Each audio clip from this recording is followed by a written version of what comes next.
Welcome back to the channel. और आज हम कंटिन्यू करेंगे अपनी एरे वाली सीरीज एंड उसमें ये क्वेश्चन देखते हैं। काफ़ी अच्छा क्वेश्चन है। लीड कोड पे क्वेश्चन नंबर 167। तो let's go through the question first. तो देखिए ये क्या बोल रहा है। Given a one index array of integer number that are already sorted in non decreasing order. First find two numbers such that they add up to a specific target number. Let the two numbers be numbers of index 1 and number of index 2, where index 1 and index 2 are between 1 to nums dot length. तो basically generally क्या होता है, देखो array के indexing zero से start होता है, right, 0 1 2। But इन्होंने स्पेसिफिकली इस केस में बताया है कि एरे की इंडेक्सिंग 1 से स्टार्ट है। तो पहले नंबर को आप जीरो इंडेक्स ना ट्रीट करके 1 इंडेक्स ट्रीट करोगे तो हर इंडेक्स एक एक आगे शिफ्ट हो जाएगा, बस और कुछ नहीं है फर्क। तो return the indices of the two number index 1 and index 2, add by 1 as an integer array, ठीक है, index 1 and index 2 of the length of 2, ठीक है, added by 1 as an integer array। समझ गए ना कि एक तरीके से क्या है कि जीरो जीरो को 1 ट्रीट करना है, 1 को 2 ट्रीट करना है, 2 को 3, बिकॉज इंडेक्सेस 1 से स्टार्ट हो रहे हैं। The test are generated such that there is exactly one solution, एक ही सोल्यूशन हो सकता है। You may not use the same element twice, एक ही एलिमेंट को दो बार आपको यूज नहीं करना है, ठीक है। तो your solution must use only constant extra space. अगर एक्स्ट्रा स्पेस यूज करते हो तो वो कांस्टेंट होना चाहिए। तो अब देखो, इसमें जब भी कोई क्वेश्चन आप स्टार्ट करो तो ये तो आपको लीड कोड पे क्वेश्चन दिया हुआ है। Even if you are giving interview तो वहां पे जरूरी है कि आप इंटरव्यूअर से क्वेश्चन पूछो। तो जैसे इस क्वेश्चन में डिटेल्स क्या क्या है, एक तो ये डिटेल आ रही है 1 से स्टार्ट है, ये डिटेल आ रही है स्टार्टेड है, ये आ रहे, साथ ही साथ क्या डिटेल आ रही है कि एग्जैक्टली वन सोल्यूशन है। और अगर आप इस क्वेश्चन में घुसेंगे तो और भी डिटेल्स आपको दिखेंगे कंस्ट्रेंट्स में, राइट। नंबर्स की लेंथ क्या है, नंबर्स एरे जो आपको दी हुई है उसकी लेंथ 2 से लेके 3 × 10⁴ है। और साथ ही साथ नम्स ऑफ आई नंबर्स का जो वैल्यू है -1000 से लेके +1000 तक है। नंबर सॉर्टेड है, एग्जैक्टली वन सोल्यूशन है। बहुत सारी डिटेल छुपी हुई है। And solving a question at times depend on कि आपकी अटेंशन टू डिटेल कैसी है। और साथ ही साथ अगर आप इंटरव्यू में भी बैठे हो तो आपको ये चीज़ें क्वेश्चन करनी चाहिए। तो देखो ये क्वेश्चन एक है, लेकिन इसमें लर्निंग बहुत सारी छुपी है, तो एक एक करके उठाते हैं। सबसे पहले तो इन्होंने ये बोला है कि ये इंक्रीजिंग ऑर्डर में सॉर्टेड है। तो पहले तो एक क्वेश्चन उठा लो, ये एक एग्जाम्पल उठा लो। एग्जाम्पल में ये बोल रहा है 2 7 11 15, टारगेट सम 9 है। तो सीधी सी बात है, 2 और 7 का सम 9 आता है, इंक्रीजिंग ऑर्डर में आ रहे हैं। तो रिटर्न क्या करना है, ये जीरो इंडेक्स पे है, ये 1 इंडेक्स पे है, तो जीरो को 1 ट्रीट करेंगे, 1 को 2, 1 2 रिटर्न करना है। तो पहला तो ये है कि ये सवाल इंक्रीजिंग ऑर्डर का है। तो हम इस सवाल, देखो हमारा पर्पस तो ये जो मैं वीडियोस बना रहा हूँ ये आपको सिखाने के लिए बना रहा हूँ। ये सवाल तो हम सॉल्व करेंगे ही। पहले इसमें और गहराई में उतरते हैं कि इमेजिन करो अगर एक रैंडमली अरेंज्ड एरे होती, मतलब ये सॉर्टिंग का हमें कुछ नहीं दिया होता, तो पहले तो उसके लिए कर लेते हैं। अगर सॉर्टेड नहीं होती एरे तो आप क्या करते, अगर सॉर्टेड नहीं होती एरे तो क्या करते, तो क्या तरीके से आप अपनाते, ठीक है। तो क्या तरीका अपनाते हैं, आप वीडियो पॉज करके सोचो। सपोज करो टारगेट सम है आपका 6, तो आप क्या करते, आप ये करते कि भाई हर एक पेयर के लिए सम चेक करते, हर एक पेयर का सम चेक करते, राइट, कि हर एक पेयर का एडिशन अगर 6 के बराबर आता है तो जो जो इंडेक्स हैं वो रिटर्न कर दो, राइट। तो अब बात ये आती है, एक एरे में जितने भी पेयर्स हैं उनको ट्रेवर्स कैसे करोगे आप। तो ऑफ कोर्स हर एक पेयर, आई मीन हर एक नंबर को उठाओगे और उसको हर एक आगे के नंबर से पेयर करोगे, राइट। ये अप्रोच आप ले सकते हो। तो एक लूप क्या लगेगा, for I N T I equals to 0, i is less than n, where n is the size of the array, i plus plus. और अंदर वाला लूप कैसा लगेगा, for I N T J equals to something, इधर आएगा, इस पे देखते हैं, j is less than N, J plus plus if जो भी आपकी एरे है numbers of i plus numbers of j double equals to target. तो क्या रिटर्न करना है? Return I plus one comma J plus one. ठीक है, और सोल्यूशन तो एग्जिस्ट करता ही है, तो हमें डरने की जरूरत नहीं है। सोल्यूशन यहाँ से कहीं से रिटर्न हो जाएगा, बाहर आके यहाँ पे रिटर्न कुछ भी डमी वैल्यू रिटर्न कर दो for the sake of sanity कि करेक्ट रहे, क्योंकि फंक्शन कुछ एक्सपेक्ट करता है रिटर्न वैल्यू। अब यहाँ पे क्या वैल्यू डाली जाए? क्या मैं इस लूप को जीरो से स्टार्ट कर दूं? तो जीरो से स्टार्ट कर दूंगा तो आप बोलोगे कि यार ये आई इक्वल्स टू जीरो से स्टार्ट हुआ लास्ट तक गया। तो अगर मैं इसको जीरो से स्टार्ट करता हूँ तो मतलब टू को टू से अपने आप से भी पेयर कर रहा हूँ, जो कि गलत है।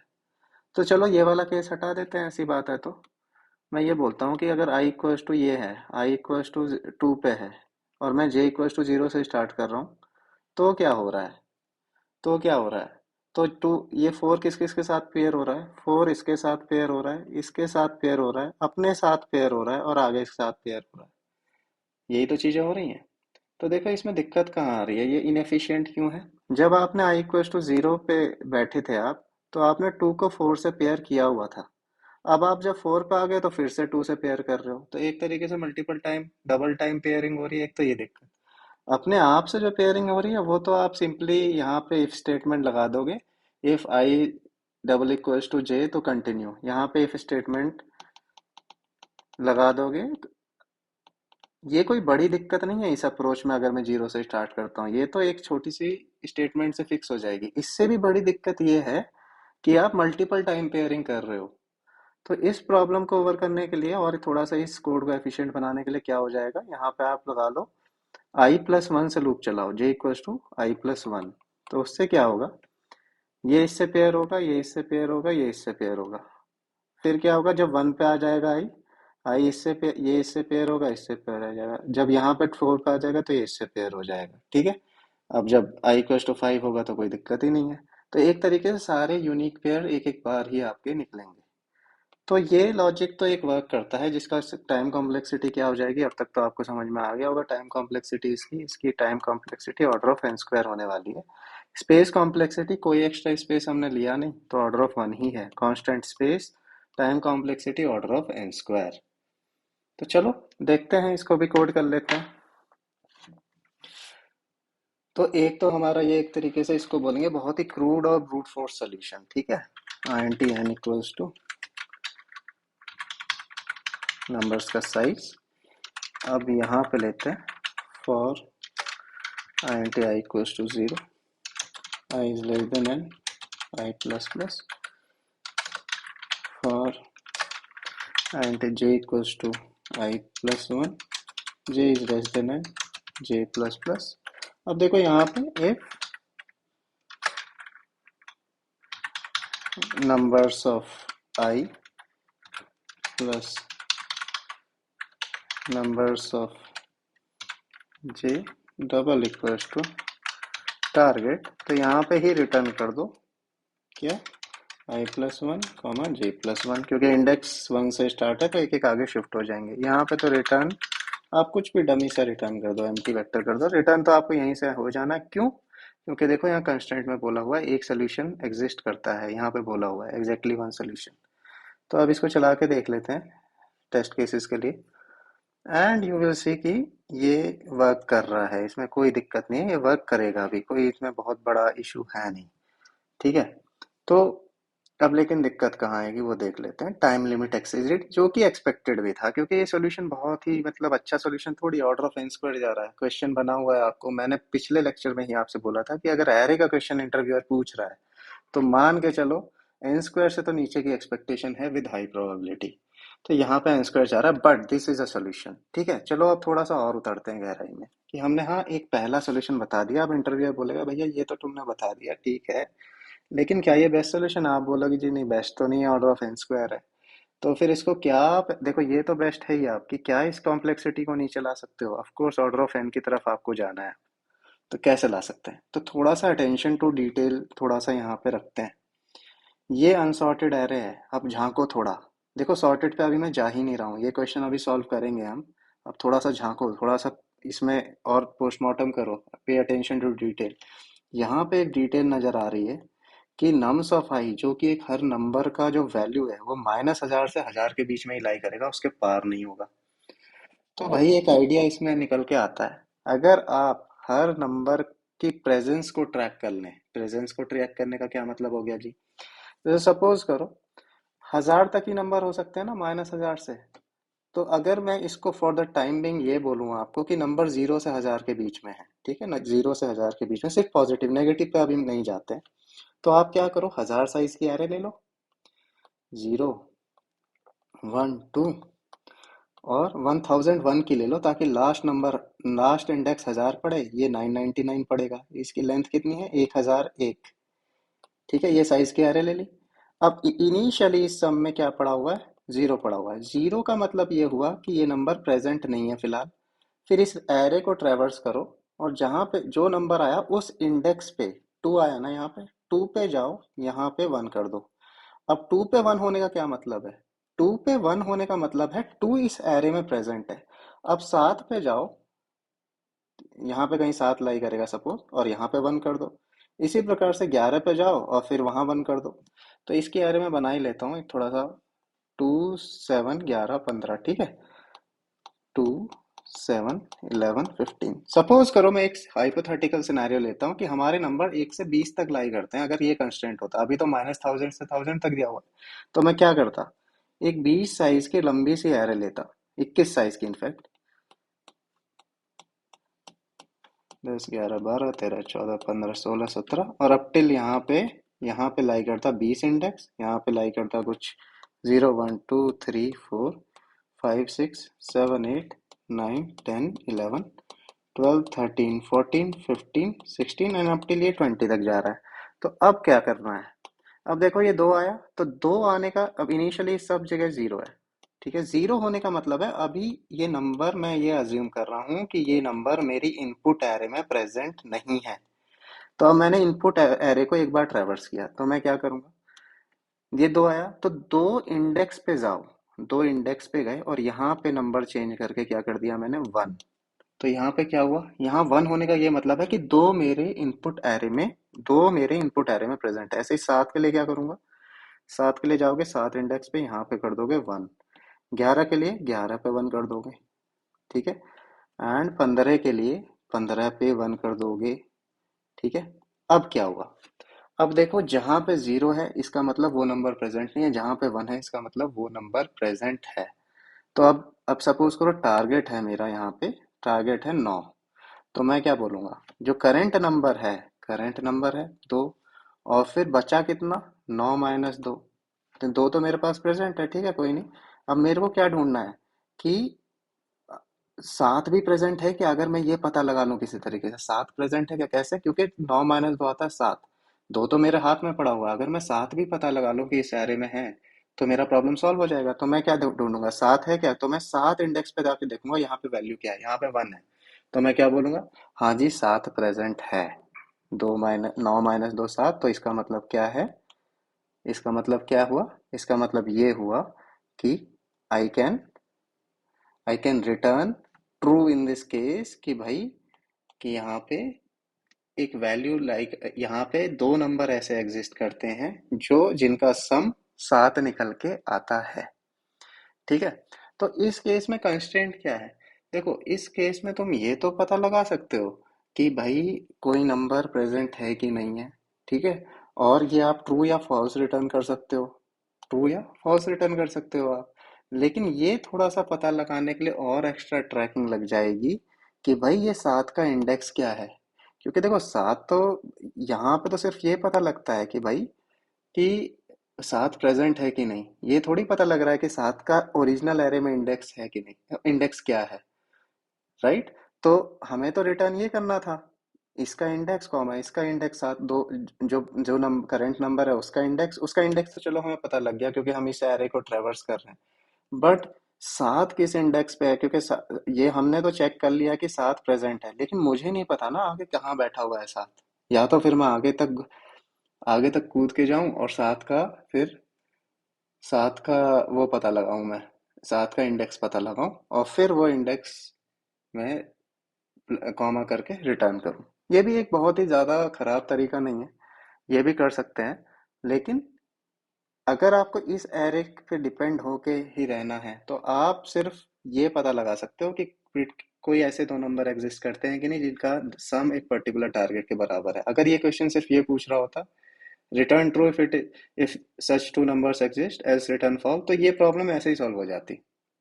क्योंकि नंबर एक पर्टिकुलर रेंज में है, उस रेंज की एक एरे बनाओगे अगर, तो इसको कांस्टेंट साइज एरे ही माना जाएगा, क्योंकि ये एरे तुम्हारे इनपुट पे डिपेंडेंट नहीं है, साइज ऑफ इनपुट पे डिपेंडेंट नहीं है, ये कांस्टेंट वैल्यू पे डिपेंडेंट है।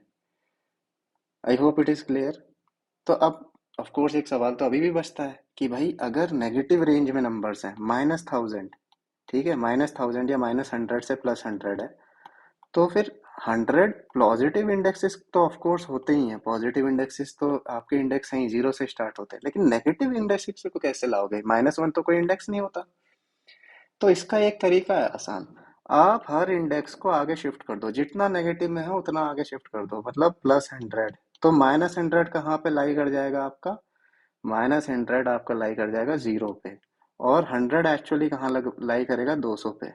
तो एक तरीके से क्या होगा, अगर मैं ऐसा बोलता हूँ -5 -6 1 2, और मेरे नंबर्स अगर मैं ये बोलता -10 से 10 के बीच में लाई करते हैं, अगर ये मेरा कंस्ट्रेंट होता, तो मैं पूरी रेंज को 10 से शिफ्ट कर लेता। कैसे कि -10 में 10 ऐड कर लेता, 10 मेरा जीरो पे लाई करेगा, और एक्चुअल पॉजिटिव 10 मेरा 20 पे लाई करेगा। तो मैं एक एरे बनाता, जो मैं करता 0 1 2 3 4 5 6 7 8 9 10 11 12, ठीक है, एंड अप टिल ये जाती है आपकी 20 तक, ठीक है। तो अब क्या कहने का मतलब है, -5 कहाँ पे लाई करेगा एक्चुअली? मैंने हर चीज को 10 से शिफ्ट किया, -5 आपका लाई करेगा -5 + 10 = 5 पे, तो मैं 5 पे 1 करता, ठीक है। और -6 किस पे लाई करता? 6 पे। और ये 11 पे लाई करता, ये 12 पे लाई करता, ठीक है। तो एक तरीके से किसी नंबर का प्रेजेंस में कैसे पता लगाता, उस नंबर में जितना मैंने ऑफसेट डाला है वो प्लस करके उस इंडेक्स पे जाके मैं चेक करता, अगर वहां 1 मिलता तो मैं बोलता कि भाई ये नंबर प्रेजेंट है, अदरवाइज मैं ये बोलता कि ये नंबर प्रेजेंट नहीं है। तो अगेन नेगेटिव होने से कोई ज्यादा फर्क नहीं पड़ेगा, पूरी रेंज को आगे जितना नेगेटिव है उतने से शिफ्ट कर दो, बात बन जाएगी। ठीक है, तो ये कहानी हो गई। ये मैं क्यों बता रहा हूँ, क्योंकि ये सारी ट्रिक्स आपको थोड़ा धीरे धीरे सीखनी चाहिए। ये करने से आपको आगे जाके क्वेश्चंस में काम आएगा। तो इसमें से एक ट्रिक उठाते हैं। अब -1000 से 1000 के बीच में रेंज है, तो एक काम करते हैं हम, एक काम करते हैं, देखो -1000 से 1000 के बीच में है, सबको 1000 से शिफ्ट कर दो, तो क्या हो गया? 0 से 2000 तक की रेंज हो जाएगी नंबर्स की। तो एक तरीके से 2001 की एरे मुझे पड़ेगी। तो एक एरे बनाते हैं, एक एरे बनाते हैं, वेक्टर INT, इसको बोल देते हैं हम टेम्प एरे। टेम्परेरी एरे एक मैंने बनाई, जिसका साइज हो गया 2002 ले लेते हैं, चलो, to be on the safer side, और इसका इनिशियल वैल्यू, सबकी डिफॉल्ट वैल्यू है 0। अब क्या करना है आपको? अब आप कुछ मत करो, आप पहले इन सारे नंबर्स को उठाओ, INT I equals to 0, I is less than n, I plus plus, और साथ ही साथ आपको क्या करना है, क्या करना है आपको इन नंबर का प्रेजेंस रिकॉर्ड करना है। तो टेम्प एरे में कहाँ लाई करेंगे ये नंबर? तो INT IDX इंडेक्स को कैलकुलेट कर लो, आप क्या करना चाहते हो। हर नंबर 1000 से ऑफसेट है ना, तो नंबर्स ऑफ I प्लस 1000, है ना, ये हो गया। मतलब ये इस एरे के कौन से इंडेक्स पे लाई करेंगे ये चीज। अब क्या करो, टेम्प ऑफ क्या IDX इस इंडेक्स पे इक्वल्स टू कर दिया 1 मैंने, ठीक है। तो मतलब ये नंबर प्रेजेंट है। अब इस लूप को, अब इसको हटाते हैं और एक काम करते हैं, अब देखते हैं अपना टारगेट, ठीक है। तो अब क्या हुआ, अब ये हुआ कि मैं एक एक नंबर पे जा रहा हूँ, एक एक नंबर पे जा रहा हूँ और मैं क्या देख रहा हूँ। अब मेरा देखो करंट नंबर नंबर्स ऑफ आई है, तो फिर अब बचा कितना उसमें से, नंबर्स ऑफ आई में से कितना बचेगा। तो आप ये पता लगाओ कितना बचेगा। जैसे अगर सपोज करो एक्स है, तो मुझे कितना और लाना पड़ेगा, टारगेट माइनस एक्स। तो इसको बोल देते हैं आई एन टी एक्स्ट्रा, या फिर आई एन टी कितना बोल, एल एल बोल लो, लेफ्ट। कितना लेफ्ट है, टारगेट माइनस नंबर्स ऑफ आई। अब अब क्या देखना है मुझे, नंबर्स ऑफ आई। ठीक है, अब मुझे क्या देखना है, अब मुझे ये देखना है कि ये जो टारगेट है ये एल, ये मेरी एरे में प्रेजेंट है कि नहीं, है ना, मुझे यही देखना है। तो ये कैसे हो सकता है, तो आप कैसे पता लगाओगे, आप कैसे पता लगाओगे, आप ये ऐसे पता लगाओगे कि पहले तो इसको कौन से इंडेक्स पे फॉल करेगा ये पता लगा लो। I N T i D x फिर से कैलकुलेट कर लो इधर, i D x equal to l plus 1000। ठीक है, अब देखो इफ, अब सीधी सी बात है कि अगर ये जो आई डी एक्स है, if I D x is less than zero, मतलब ये आई डी एक्स अगर अभी भी आपका लेस देन जीरो आ गया मतलब, ठीक है, तो आप फिर कंटिन्यू कर जाओ, तो कंटिन्यू कर जाओ आप, कि मतलब आपको चेक नहीं करना है। अदरवाइज क्या करना है, अदरवाइज आप क्या करो, आप ये देखो कि ये आई डी एक्स पे वन है क्या। इफ, क्या करना है मुझे, if temp of I D X double equals to one, अगर ऐसा है तो देखो अभी भी बात पूरी नहीं हुई। आपको सिर्फ ये पता लगा है कि आई डी एक्स पे वन पड़ा, कि मतलब ये नंबर एग्जिस्ट करता है। तो फिर आपको क्या करना है, आपको अब ये नंबर सर्च करना है आई के आगे आगे। तो आप देख लो for j equals to i into j equals to I plus one, j is less than n, j plus plus, if numbers of j double equals to l।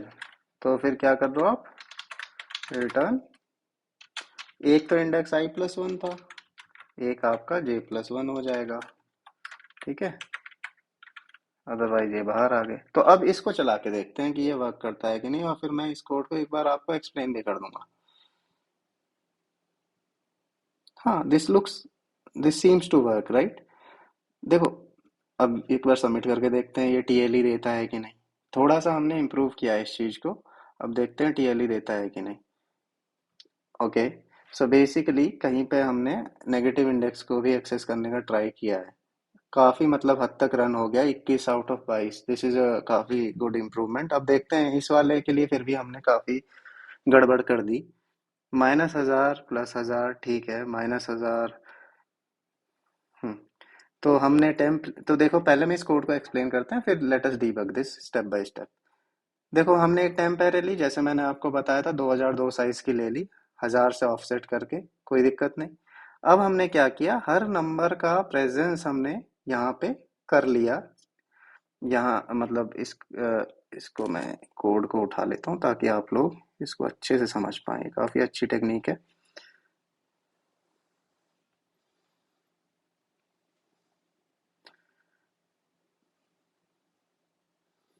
देखो यहाँ पे इसको पकड़ते हैं, देखो एक टेम्प एरे हमने ले ली 2002 साइज की, बिकॉज आपको पता ही है -1000 से था चीजें, तो फिर हर चीज को ऑफसेट किया 1000 से, तो लास्ट वाला जो नंबर है वो एक तरीके से 2000 पे पड़ेगा। तो एरे का साइज आइडियली 2001 इज इनफ, क्योंकि 2000 इंडेक्स 2001 स्लॉट पे पड़ जाएगा। I equals to zero up till n, यहाँ पे क्या है, ये वाला इनपुट यही ले लेता है, -1000 -1 0 1 1000। ठीक है, -1000 -1 0 1 1000। ठीक है, तो अब क्या बात है, टारगेट क्या दिया हुआ है इन्होंने? टारगेट दिया हुआ है इन्होंने 1000। 1000 टारगेट दिया हुआ है। तो हम क्या कह रहे हैं, हम ये कह रहे हैं कि हमने फिर इन सारे नंबर्स को एक तरीके से हमने क्या किया, सारे नंबर्स को वो कर लिया, सारे नंबर्स को हमने ट्रैक कर लिया कि वो नंबर प्रेजेंट है कि नहीं। -1000 प्रेजेंट होगा ऑफ कोर्स, -1000 +1000 करके इसको जीरो पे डालेंगे, यहाँ वन कर देंगे। इसको किस पे डालेंगे, 999 में -1000 प्लस -1 प्लस 1000 आएगा 999, कहीं यहाँ पे आएगा, बीच में को आएगा इनफैक्ट 2000, तो वहां पे वन कर दिया हमने। ठीक है, जीरो कहाँ पे आएगा, जीरो आएगा आपका एग्जैक्टली 1000 पे, यहाँ आएगा। और वन आएगा आपका 1001 पे, और 1000 एकदम लास्ट में जाके इधर 2000 पे आएगा ये। ठीक है, अब हम देखो ये वाला पोर्शन हम सिर्फ ये काम कर रहे हैं कि ये नंबर्स को ट्रैक कर रहे हैं। अब आ जाओ आगे, यहाँ पे मैंने क्या किया, i = 0, i is less than N, i plus plus, -1000 आया मेरे पास, तो हम क्या करेंगे, लेफ्ट ओवर कितना है, l कितना है, टारगेट क्या है मेरा 1000 माइनस जो करंट नंबर है उसका -1000। तो इसका मतलब क्या है, मुझे क्या ढूंढना है, 2000 ढूंढना है, मुझे क्या ढूंढना है, 2000 ढूंढना है। तो 2000 ढूंढना है मुझे। तो या देखो यहाँ पे हमारा बग आ गया, 2000 ढूंढना है, तो एक तरीके से मैंने क्या किया, इंडेक्स मैं ये अज्यूम करूंगा क्योंकि मुझे 2000 ढूंढना है, तो इसमें +1000 मैंने ऐड किया, ये 3000 पे लाई करेगा, लेकिन मेरी एरे तो मैंने 2000 की ली थी, राइट। और ये कहीं आगे जाके कोड फट जाएगा, क्योंकि ये 3000 पे प्रूव करने का ट्राई करेगा, ये चेक करने का ट्राई करेगा कि 3000 है कि नहीं। हमने ये चीज ध्यान नहीं दी कोड करते वक्त, ठीक है। तो मैंने नेगेटिव इंडेक्स के लिए तो चेक कर लिया, लेकिन हमको पॉजिटिव इंडेक्स के लिए भी चेक करना चाहिए था। इफ, तो पॉजिटिव इंडेक्स मतलब IDX is greater than what, 2000, कि मतलब 1000 तक ही तो है यार नंबर्स मेरे पास, 2000 अगर ये इससे बढ़ा जाता है, 1000 मतलब 2000 पे मैक्सिमम इंडेक्स जाएगा, अगर 2000 के पार जाता है तो भी कंटिन्यू कर दो, तो भी कंटिन्यू कर दो इसको। आई होप अब ये वर्क कर जाना चाहिए, इसको कॉपी कर सकते हैं हम, और let us try to run it here only.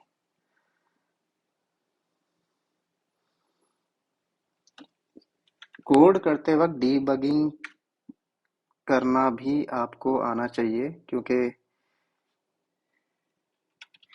जरूरी नहीं है कि आपका कोड पहली बार में रन कर जाए, but you should know how to debug. ठीक है, अब ये वर्क कर रहा है इस इनपुट के लिए भी, अब इसको सबमिट करके देखते हैं। तो देखो ये एक्सेप्ट हो गया, जबकि ये ऑर्डर ऑफ, इसमें मतलब प्योरली बहुत ही एफिशिएंट, मतलब बहुत ही बढ़िया सोल्यूशन नहीं है ये, इससे भी बेटर सोल्यूशन हम देखेंगे, लेकिन इसमें एरे का सॉर्टेड होना भी जरूरी नहीं है, आप ये चीज नोटिस कीजिए। और ये इस चीज के लिए एक्सेप्ट हो गया, क्वेश्चन के लिए मैंने इस एरे को अनसॉर्टेड ही ट्रीट किया। मतलब मैं आपको क्या समझाना चाह रहा हूँ, मैं इतने इतनी मतलब इस क्वेश्चन को इतना लंबा क्यों खींच रहा हूँ, इस क्वेश्चन में जो बारीकियां छिपी हुई हैं वो जानना बहुत जरूरी है। एक जो ये बारीकी है, ये जो बारीकी है जो छुपी हुई है इस क्वेश्चन में, ये इसको यूज करके हमने कैसे इस क्वेश्चन को, हमें फर्क ही नहीं पड़ता आप एरे सॉर्टेड दे रहे हो कि अनसॉर्टेड दे रहे हो, हमने इस क्वेश्चन को तब भी सॉल्व कर दिया। कैसे, मैंने बताया, यहाँ तक मैंने बता दिया कि इनको ट्रैक कर लिया। फिर फिर क्या किया, फिर ये करंट नंबर एक नंबर उठाया, और फिर ये देखा कि कितना और एक्स्ट्रा चाहिए, फिर उसका मेरे, फिर ये पता लगाया कि वो नंबर मेरी एरे में लाई भी करता है कि नहीं, मेरी इनपुट एरे। वो कैसे पता लगेगा, उसका इंडेक्स जहां पे मैंने उसको मैप कर रखा है वो निकाल लो। यहाँ पे एक और कंडीशन मैंने अभी इंसर्ट की, अगर वो उस रेंज के बाहर जा रहा है तो फिर कंटिन्यू कर जाओ, दूसरा नंबर उठाओ। अदरवाइज अदरवाइज जो यहाँ पे temp of IDX equal to, मतलब वो कहीं है, वो नंबर अभी मेरी एरे में कहीं आगे है वो, तो आगे जाके उसका इंडेक्स पता लगा के रिटर्न कर दो। अब क्या हो रहा था, ऑर्डर ऑफ एन स्क्वायर में क्या हो रहा था, ऑर्डर ऑफ एन स्क्वायर में तो हर एक नंबर के लिए मैं ये लूप चला रहा था। अब मैं तभी इस लूप में आगे जा रहा हूँ, इस लूप में तो अब मैं एक ही बार आगे जा रहा हूँ जब मैं श्योर हूँ कि भाई वो नंबर एग्जिस्ट करता है, हर बार आगे नहीं जा रहा हूँ। तो ये रफली ऑर्डर ऑफ एन सोल्यूशन है, for unsorted array as well if we know the range of the numbers. उस रेंज का फायदा उठा के मैंने ये क्वेश्चन किया। ठीक है, I hope this make sense. अब देखो, अब इंटरव्यूअर इंटरव्यूअर ये मैं कैसे बता रहा हूँ, देखो इंटरव्यूअर पहले ये सवाल पूछेगा, ठीक है। अब इस सवाल का जो जवाब है अब वो डिस्कस कर लेते हैं। अगर एरे सॉर्टेड है तो कैसे करोगे। अगर एरे सपोज करो 1 2 4 6 8 है और आपसे पूछा गया कि भैया 10 है टारगेट, तो कैसे करोगे। तो कैसे करोगे, तो अगर एरे सॉर्टेड है तो उसके लिए एक अप्रोच है, टू पॉइंटर अप्रोच, जो बहुत ही स्टैंडर्ड अप्रोच है। आप ये बोलोगे सर जी ये तो टू पॉइंटर अप्रोच से हो जाएगा, तो टू पॉइंटर अप्रोच कैसे होती है। You take two pointers i and j. पहला स्टेप ये होता है टू पॉइंटर स्टेप में, you set these pointers at the initial positions. ठीक है, सेट दीज पॉइंटर्स। पॉइंटर्स मतलब इंडेक्स, एक तरीके से वो वाला पॉइंटर नहीं, एड्रेसेस वाला पॉइंटर, मतलब कुछ जो मतलब आप पॉइंट करा रहे हो। Pointers to initial position. ठीक है, कहीं भी हो सकता है, कई बार आप दोनों को यहाँ यहाँ बैठा दो, आई यहाँ पे बैठा दिया, जे उसके जस्ट आगे बैठा दिया, कई बार आप आई को शुरू में बैठाओगे, जे को एंड में बैठाओगे। Then you put conditions and decide when to move which pointer. Decide when to move which pointer. ठीक है, तो क्या है, अब जैसे इस क्वेश्चन में ही आ जाते हैं। इस क्वेश्चन में क्या है, आपको ये बोला हुआ है कि एरे सॉर्टेड है। तो एरे अगर सॉर्टेड है तो आप दो पॉइंटर कहाँ कहाँ लोगे। देखो, एक पॉइंटर आप शुरू में लोगे, एक पॉइंटर आप लास्ट में लोगे, आई कॉमा जे। अब देखो, अब आप ये देखोगे कि करंट सम जो 8 + 1 आ रहा है, i nums of i plus nums of j, वो जो है सम, अगर ग्रेटर देन टारगेट है, या तो सम लेस देन टारगेट है, या सम बराबर टारगेट है। देखो, अगर बराबर टारगेट है तो यहां से तो रिटर्न हो जाओगे, i+1 कॉमा j+1। अगर लेस है तो क्या हुआ, जैसे 8+1 <10 है, तो या तो आप इस पॉइंटर को आगे बढ़ाने का डिसीजन ले सकते हैं या फिर लास्ट वाले पॉइंटर को पीछे हटाने का डिसीजन ले सकते हैं। आप खुद सोचो कि सम छोटा आ रहा है, अगर ये एरे इंक्रीजिंग ऑर्डर में है, अगर लास्ट वाले को पीछे खींचा तो मतलब क्या हुआ, 8 की वैल्यू घट के कुछ 8 से कम ही हो जानी है, तो ओवरऑल सम भी तो नीचे आएगा। जबकि आपको तो सम को बढ़ाना था, क्योंकि सम छोटा है, इसके क्लोज ले जाना है टारगेट के। तो वो आप तो बड़े नंबर की तरफ जाना चाहिए आपको, तो वो कैसे होगा। आई को आगे बढ़ाओ, आई को आगे बढ़ाओगे तो सम बढ़ेगा, क्यों, क्योंकि वन से कुछ बड़ा नंबर आगे पे जाओगे। जे को पीछे हटाते तो फिर बड़े से कुछ छोटे नंबर पे आते तो सम घटता। तो आई को आगे बढ़ाया, फिर देखा i+j, nums of i plus nums of J target के बराबर पहुंच गया, तो आप ये वाली कंडीशन एग्जीक्यूट होके बाहर आ गए। सपोज करो अगर बड़ा होता सम, तो बड़ा होने का क्या मतलब होता, अगर आपका सम आपसे पूछा जाता 8, तो फिर अभी भी सेटिस्फाई नहीं होता, 8 2 10 आ रहा है तो बड़ा है, तो बड़ा होने का मतलब क्या है, छोटे के मतलब सम को घटाना है। अब देखो, आई को आगे बढ़ाऊंगा तो 12 हो जाएगा, सम बढ़ जाएगा, क्योंकि छोटे नंबर से बड़े नंबर की तरफ चले गए। लेकिन आपको घटाना है तो ये जे को पीछे लाओ, जे को पीछे लाओगे तो बड़े से छोटे की तरफ आओगे और सम ओवरऑल घटेगा, तो 6 और 2 8 हो गया।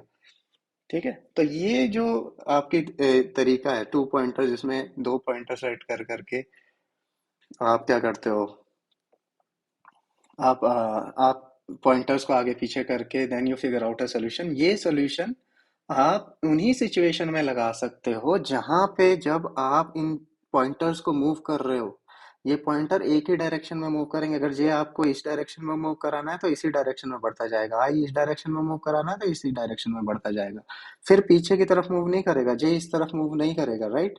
तो ये उन्हीं कंडीशन में लग सकता है टू पॉइंटर अप्रोच, जहां पे आप ये श्योर हो कि एक बार आप पीछे छोड़ आए कुछ चीजें तो वो आपके सोल्यूशन का पार्ट नहीं बनेंगे। ठीक है, जो कि ये अनसॉर्टेड एरे में पॉसिबल नहीं होता, क्योंकि अनसॉर्टेड एरे में तो आप श्योर ही नहीं हो सकते हो कि जिससे आप हट रहे हो वो आपके सोल्यूशन का पार्ट नहीं है। लेकिन यहाँ पे आप श्योर हो सकते हो कि अगर आप हट रहे हो 8 से, तो 8 आपके सोल्यूशन का पार्ट नहीं होने वाला, you are pretty sure about it. तो टू पॉइंटर अप्रोच इन सिनेरियो में लग सकती है। तो इसका कोड कैसा हो जाएगा, while i is less than j, अगर nums of i double equals to nums of j, तो यहीं से रिटर्न कर जाओ i plus one comma J plus one. अगर nums of i, sorry sorry sorry, ये क्या कर दिया मैंने, plus nums of j double equals to target.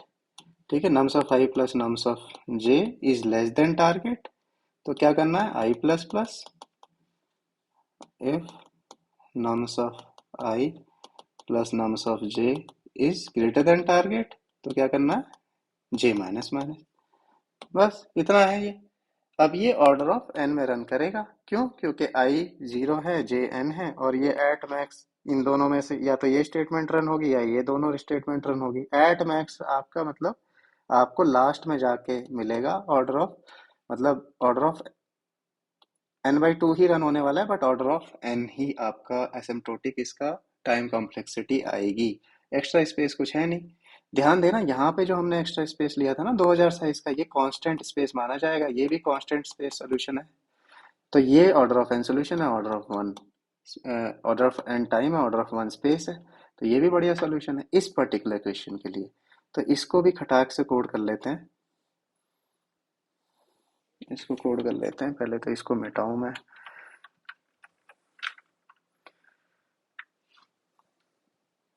तो आई होप आप समझ पा रहे होंगे। देखो मेरा ये वीडियोस में डायरेक्टली चाहता तो मैं ये सोल्यूशन आपको लिख के दे सकता था, कोई दिक्कत नहीं है, सबसे straightforward. But I want you guys to build a thought process कि इंटरव्यूअर कैसे सोचता है। देखो मैंने भी इंटरव्यू लिए हैं, मैंने इंटरव्यू दिए भी हैं, I have reached a stage जहाँ पे मैं इंटरव्यू अब लेता हूँ। तो मुझे पता है कि इंटरव्यूअर क्या एक्सपेक्ट करता है। सब इंटरव्यूअर जानते हैं आप कि लीड कोड सब चार्ट के आ रहे हैं, ठीक है। अगर आप बहुत ही मैकेनिकल वे में अगर आप चीज़ें रट के आओगे तो probably it won't work for you guys. तो थोड़ा सा ध्यान दो कि कैसे आपको सोचना है, कैसे इंटरव्यूअर से बात करनी है। J equals to n minus one, एक शुरू में लगा दिया, एक लास्ट में लगा लिया। Y i less than j. अब देखो, if numbers of I, numbers of j double equals to target, तो रिटर्न क्या हो जाएगा यहाँ पे, i plus one j plus one. Otherwise क्या है, if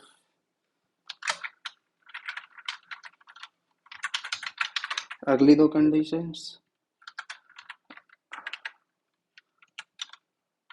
i plus numbers of j is less than target, तो क्या हो जाएगा, i प्लस प्लस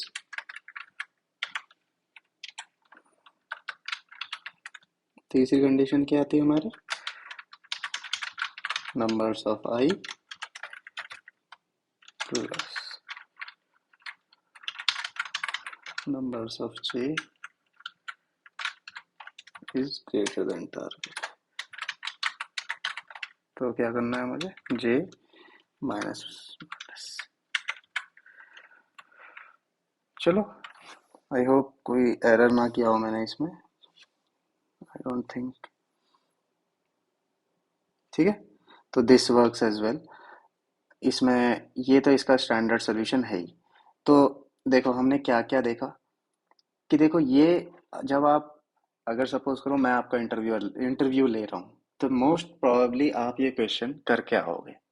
भैया इंटरव्यू दे रहे हो, क्वेश्चन ये तो स्टैंडर्ड प्रॉब्लम है, करके आओगे, आप ये सोल्यूशन फेंक दोगे मेरे पे। तब मैं क्या बोलूंगा, देखो तब मैं ये बोलूंगा, अच्छा एरे सॉर्टेड है तो आपने ये लगा दिया। अब मुझे ये बताओ कि अगर एरे सॉर्टेड नहीं होगी तो आप क्या करोगे।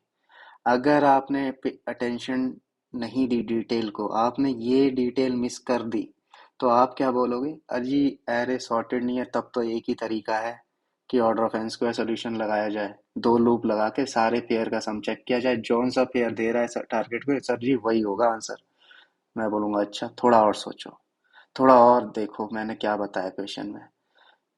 तब अगर आपने ये पकड़ लिया और आप ये वाला सोल्यूशन बोल दिए कि सर एरे सॉर्टेड हो या ना हो, अगर हम एक नंबर्स की रेंज जानते हैं, और उस रेंज पे उन नंबर्स को मैप करके फिर हम एक नंबर को उठा के ये पता लगा लें कि अगला नंबर एग्जिस्ट करता है कि नहीं, और फिर आगे जाके उसका इंडेक्स देख के रिटर्न कर दें, तो हमारी बात फिर भी बढ़िया तरीके से बन जाएगी ये सोल्यूशन पे, अनसॉर्टेड होने पे भी। तब वो इंटरव्यूअर आपसे खुश हो जाएगा, बोलेगा वाह बेटा, मतलब तुम रट के नहीं आए हो, तुम्हारा दिमाग काम कर रहा है, तुम इधर उधर से बस वीडियो चाट के नहीं आए हो। तो इस तरीके से इंटरव्यू 40 मिनट चलता है। एक इंटरव्यू में कई बार एक इंटरव्यूअर एक ही क्वेश्चन लेके आता है, उसी पे आधा घंटा स्पेंड करता है। अगर आप बहुत ही तेज हो, आपने 20 मिनट में सब बता दिया, तो एक दूसरा क्वेश्चन पूछ लेता है, मोस्ट प्रॉब्ली आप वो भी बता दोगे। तो अब ये एक अच्छा इंटरव्यू जज होता है कि ठीक है भाई, बंदा रट के नहीं आया, बंदा ठीक है, बंदे को पता है कि वो क्या बोल रहा है और उसका दिमाग काम कर रहा है। तो I hope this whole exercise makes sense to you guys। किसी भी तरीके का डाउट हो, let me know in the comment section. अगर वीडियो पसंद आ रही हो तो do share it with your friends, और I hope you will like the videos that I'll be making in the future as well। और keep following the series and systematic way में पढ़ो, तो काफ़ी अच्छी प्रिपरेशन हो जाएगी, डरने की ज़रूरत नहीं है। And see you in the next lecture. Thank you for watching. Bye bye.